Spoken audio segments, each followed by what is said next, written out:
Hi friends, uncle வீட்டுக்கு வந்திருந்தாரு. அங்கிளுக்கு பிடிச்சது எல்லாமே செஞ்சு தரணும்னு சொல்லி ஆஃப்டர்நூன் லஞ்சுக்கு சாப்பாடு, மீன் குழம்பு, மீன் வறுவல் தான் பண்ணியிருந்தேன். நானும் குழந்தைங்களும் அங்கிள் கூடயே சேர்ந்து லஞ்ச் சாப்பிட்ருந்தோம். அங்கிளுமே சாப்பிட்டுட்டு ரொம்ப சூப்பராக இருக்குன்னு சொல்லியிருந்தாரு. மீன் குழம்புலாம் வேறு லெவலில் இருந்துச்சுன்னு சொல்லியிருந்தாரு. நைட்டு டின்னருக்கு ப்ரான் கீமா தொக்கு தான் பண்ணியிருந்தேன். பார்க்கவே ரொம்ப செம்மையாக இருந்துச்சு. இன்றைக்கி எல்லாமே அங்கிளுக்காக பார்த்து பார்த்து பண்ணியிருந்தேன். அங்கிளுமே சாப்பிட்டுட்டு ரொம்ப சூப்பராக இருக்குதுன்னு சொல்லியிருந்தாரு. எனக்கு ரொம்ப ஹாப்பியாக இருந்துச்சு. ஆன்ட்டி மீன் வறுவல் கொடுத்து அனுப்ப சொல்லியிருந்தாங்க. ஸோ அதனால் அவங்களுக்காக மீன் குழம்பு, மீன் வறுவல், தொக்கு எல்லாமே பேக் பண்ணி கொடுத்துட்டேன்.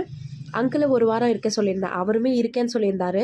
பட் ஆனால் திடீர்னு ஒரு வேலை இருந்துச்சுன்னு சொல்லி ஆன்ட்டியும் அவங்க சித்தப்பாவும் உடனே கிளம்பி வர சொல்லிட்டாங்க. ஸோ அதனால் அங்கிள் உடனே கிளம்பிட்டாரு. அவருக்கு போக மனசே இல்லை. திரும்பி திரும்பி பார்த்துட்டே இருந்தார்.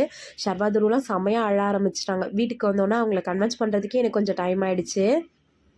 இன்றைக்கி எங்களுக்கு ரொம்பவே சூப்பராக போச்சு. நம்மளோட சேனல் சப்ஸ்கிரைப் பண்ணுங்கள், பெல் பட்டனை கிளிக் பண்ணுங்கள், மறக்காத லைக் பண்ணுங்கள்.